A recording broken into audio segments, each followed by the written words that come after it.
नाज़रीन, इस वक्त मेरे साथ फातिमा राठौर मौजूद है। इनका दूसरा बाजू था वो किसी हादसे में चला गया। कभी जिंदगी में मजदूरी को मजबूरी नहीं बनाया। एक हाथ से इतना खूबसूरत मेकअप कर लेती हैं, देखने वाले दंग रह जाते हैं। मैं 12 साल की थी, मुझे करंट लगा था 11,000 वोल्ट्स का। बचपन से शौक था मेकअप करने का, हाथ में सफाई भी थी। हैंड्स ऑन प्रैक्टिस की अपनी बहनों पे, अपने घर वालों पे। उसने मुझे बोला कि फातिमा, मैं अब वर्ल्ड टूर करना चाह रहा हूँ मोटर बाइक पे। 2 बाइक्स पे हम लोग 74+ कंट्रीज जो है वो कंप्लीट करेंगे। खाना बनाना, अपने लिए चाय बनाते हुए मुझे काफी प्रॉब्लम आती थी। जिंदगी में कोई राजकुमार आया है अभी तक? मैं उस बंदे को अपना लाइफ पार्टनर चूज करूंगी। अस्सलाम वालेकुम नाज़रीन, पाकिस्तान स्टोरीज के साथ मैं आपकी मेज़बान हुआ खाली देखने हैं प्रोग्राम के साथ। नाज़रीन, इस वक्त मेरे साथ फातिमा राठौर मौजूद हैं। अगर मैं आपको इनके बारे में बताऊं तो इन्होंने कभी जिंदगी में मजदूरी को मजबूरी नहीं बनाया। जो इनका दूसरा बाजू था वो किसी हादसे में चला गया, जिसके बाद इन्होंने खुद को मोटिवेट किया। मोटिवेट करने के बाद अल्लाह ताला ने इनको एक ऐसे टैलेंट से नवाजा है कि ये एक हाथ से इतना खूबसूरत मेकअप कर लेती हैं, देखने वाले दंग रह जाते हैं। सबसे पहले तो इनको हम मुबारकबाद देते हैं क्योंकि ये एक वर्ल्ड टूर पर जाने वाली हैं, जिसमें ये पूरे के पूरे वर्ल्ड को देखेंगी, सराहेंगी और पाकिस्तान का नाम रोशन करेंगी। आइए जरा इनसे बात करते हैं। वो कौन सा हादसा था जिसके बाद आपका बाजू चला गया? मैं 12 साल की थी, मुझे करंट लगा था 11,000 वोल्ट्स का, और वो बहुत ज़्यादा इंटेंस था। उसकी सिवियरिटी इतनी ज़्यादा थी कि मुझे काफ़ी सर्जरीज करानी पड़ी। मेरे हाथ में गैंग्रीन हो गया, हाथ भी काटना पड़ा डॉक्टर्स को मेरा, और 1 साल में तकरीबन हॉस्पिटलाइज रही, थेरेपीज वगैरह करवाती थी। लेकिन अल्हम्दुलिल्लाह फिर मैं उससे बाहर निकल आई और अब I am living a normal life अल्हम्दुलिल्लाह। अच्छा, जब ये हादसा हुआ उसके बाद 1 साल हॉस्पिटल में रहकर दोबारा एक ज़िंदगी में आना और देन देखना सब कुछ, मैं एक हाथ से कैसे करूँगी, ये सारी चीज़ें कितनी टफ थी? बहुत टफ थी, बहुत चैलेंजिंग थी। लेकिन जब आप खुद इरादा कर लो कि आपने कम्पीट करना है, लोगों को नॉर्मल ज़िंदगी गुजारनी है, अल्लाह ताला बहुत ज़्यादा साथ देते हैं, अल्लाह ताला बहुत मदद करता है। और एक चीज़ लेके अल्लाह ताला आपको 100 चीज़ें अता करता है। ब्यूटिशियन की तरफ ही आने का क्यों सोचा? I am not a beautician, I only do makeup. Beautician is a very vast field. बचपन से शौक था मेकअप करने का, हाथ में सफाई भी थी, तो मैंने सर्टिफिकेशन ली और खुद ही कर करके फिर सबने कहा हमारा भी करो, इस तरह कर करके मैं फिर इस फील्ड में आ गई। कोई क्लासेस वगैरह भी ली हैं? मेकअप की सर्टिफिकेशन ली, फिर मैंने हैंड्स ऑन प्रैक्टिस की अपनी बहनों पे, अपने घर वालों पे, और उसके बाद फिर मैंने मेकअप सिखाने का सोचा। अब मैं मेकअप करती भी हूँ प्रोफेशनली और I am a makeup instructor, तो मैं मेकअप सिखाती भी हूँ। लेकिन ज़्यादातर मेरा फोकस उन लोगों पे है जो लोग रोजगार शुरू करना चाहते हैं, जैसे ट्रांसजेंडर्स हैं, पर्सन विद डिसेबिलिटीज़ हैं, जो डिजर्विंग लोग हैं, जो अफोर्ड नहीं कर सकते सर्टिफिकेशन। एक हाथ से मेकअप करना काफ़ी टफ होता है कि मैं तो दोनों हाथों से अच्छा नहीं कर पाती, जो आप देख भी रही होंगी, और आपने इतना खूबसूरत मेकअप किया हुआ है। ये चीज़ें कैसे मैनेज करती हैं? तो हेल्पिंग हैंड होते हैं, किसी को रखती हैं? कभी जाना हो क्लाइंट का मेकअप करने के लिए तो हेल्पिंग हैंड ले जाती हूँ, हेयर स्टाइलिंग के लिए किसी को लेके जाते हैं, अदरवाइज मैं मैनेज कर लेती हूँ। हेयर स्टाइल भी आप खुद ही बनाती हैं? नहीं, हेयर स्टाइल मैं खुद नहीं बनाती। अभी सुनने में जो हमें आया है कि माशाल्लाह से आप वर्ल्ड टूर पे भी जा रही हैं, ये क्या सीन है? कैसे जा रही हैं, क्यों जा रही हैं? ये तो बहुत इंटरेस्टिंग सवाल किया आपने। इस चीज़ पे काफ़ी टाइम से वर्किंग कर रही थी, तकरीबन 1 साल से, और 3-4 साल से एफिशिएंटली मैंने इस पे काम करना शुरू किया। मैं, मेरे क्लास फेलो हैं Mustafa Ali, weight lifter champion है, उन्होंने पाकिस्तान का पूरा 1 चक्कर लगाया। अभी उसने मुझे बोला कि फातिमा, मैं अब वर्ल्ड टूर करना चाह रहा हूँ मोटर बाइक पे, तुम मुझे ज्वाइन करोगी? मुझे अपॉर्चुनिटी बहुत अच्छी लगी। पहले मेरे लिए बहुत मुश्किल था कि वर्ल्ड टूर करना, वो भी मोटर बाइक पे। मैं कभी शहर से बाहर नहीं गई थी, तो मैंने बाइक चलानी सीखी। मैं बाइक चला लेती हूँ, 2 व्हीलर बाइक, लेकिन हमने सोचा कि हम ट्राई बाइक पे, हम दोनों लोग साथ, हमारे एक अटेंडेंट हैं मुस्तफ़ा अली, मैं और अली रज़ा साहब हमारे एज एन अटेंडेंट जाएंगे। 2 बाइक्स पे हम लोग 74+ कंट्रीज जो है वो कंप्लीट करेंगे। और इसके पीछे एक कॉज है हमारा, पोलियो कैंपेन लेके हम साथ चलेंगे, वुमेन एम्पावरमेंट की बात करेंगे, पाकिस्तान का सॉफ्ट इमेज लेके जाएंगे, और जो टॉप प्रायोरिटी है वो हमारा है कि Guinness book of world record में हमारा नाम आए। फैमिली ने आपको इसमें कितना सपोर्ट किया? देखिए, लड़की एक कुछ दिनों के लिए बाहर जाएं तो आई थिंक सो कि फैमिली तो बहुत परेशान हो जाती है, और आप पूरे आई थिंक सो 2 साल के लिए अपने घर से दूर जाने वाले हैं। मेरे फादर की तरफ से मुझे हमेशा सपोर्ट रही है, और मेरी अम्मी तो बहुत हो गई हैं, वो होती तो वो मुझे बिल्कुल ना जाने देती, या वो बहुत ज़्यादा परेशान हो जाती।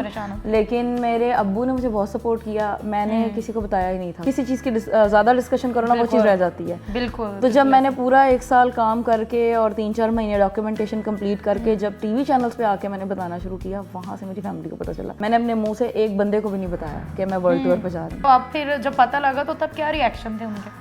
लोगों ने मुझे बहुत सपोर्ट किया, मेरे फैमिली मेम्बर्स ने, क्योंकि मेरे रिलेटिव्स ने, उनको मेरे पे काफ़ी ट्रस्ट है, मुझे बहुत अप्रिशिएट करते हैं। और अल्हम्दुलिल्लाह मैं वो काम कर लेती हूँ जो नॉर्मल एबल बॉडी लोग भी नहीं कर पाते, तो उन्हें पता है कि ये वर्ल्ड टूर भी कर लेगी। अच्छा, ऐसा हुआ है आपके कुछ family members, cousins, relatives out of country हो और आपने कहा हो कि अच्छा मैं जब आऊँगी वर्ल्ड टूर पे तो आपको ज़रूर मिलूंगी ना? बिल्कुल। कुछ चाहिए पाकिस्तान से तो बता दें। नहीं, मेरे पास इस टाइम लेके जाने वाली तो कुछ नहीं है ऑप्शन, क्योंकि बाइक पे मुझे बहुत मिनिमल सा सामान लेके जाना पड़ेगा। लेकिन कल मेरा कज़न यूएसए से आए, मेरे फूफा के बेटे, तो वो बहुत खुश थे और मैंने उन्हें बोला कि इंशाल्लाह ज़िंदगी रही तो बाइक पे आपसे मिलने यूएस से मिलने आऊँगी। आपके इसके अलावा ज़िंदगी में क्या हॉबीज़ है, क्या क्या आप कर लेती हैं?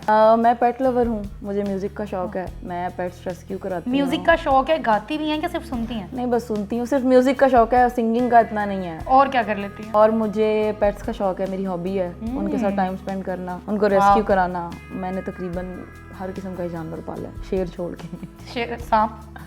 सांप पाला है। अरे कसम है? सांप मैंने पाला था इस्लामाबाद में, जब मैं हॉस्पिटलाइज थी। वो मुझे जो मेरे जापानीज थेरेपिस्ट थे उन्होंने मुझे गिफ्ट किया था। फातिमा, जिंदगी में आपने क्या सीखा? कुछ ऐसे पहलू हो जहां आप टूट गई हो, कुछ ऐसे पहलू हो जहां पे मजबूत हो गई हो? आप मजबूत ही तब होते हैं जब आप टूटते हैं। जब आपको पता चल जाता है ना कि आपका ब्रेकिंग पॉइंट ये है, फिर आपको पता चल जाता है कि आपकी इतनी ऑप्टिमलिटी, आपकी स्ट्रेंथ की। तो मैंने बहुत सीखा, सब्र और शुक्र करना सीखा सबसे ज़्यादा। तो आप दोबारा से एक नॉर्मल रूटीन में आई, सबसे ज़्यादा टफ चीज़ क्या थी खुद के लिए करना कि यार एक हाथ के साथ ये चीज़ बहुत टफ? काफ़ी चीज़ें थी। मुझे खाना बनाना, अपने लिए चाय बनाते हुए मुझे काफ़ी प्रॉब्लम आती थी, लेकिन मेरी अम्मी ने मुझे इतना कॉन्फिडेंस दिया कि मैं किचन में जाके तोड़ फोड़ कुछ भी करती थी ना, मैंने सीखा वहीं पे खुद से। उन्होंने मुझे कभी इस चीज़ पे नहीं आया कि मैं कहूँ मम्मी पानी पिला दें या बहन भाइयों को। ये शुरू में जब मैं बीमार थी तब मुझे बहुत ज़्यादा मेरे बहन भाइयों ने किया, पानी पिलाना, खाना वगैरह सब कुछ। तो ये चीज़ें फिर मैंने अपने ओन पे सीखी, मेरे लिए काफ़ी चैलेंजिंग था। एजुकेशन क्या है आपकी?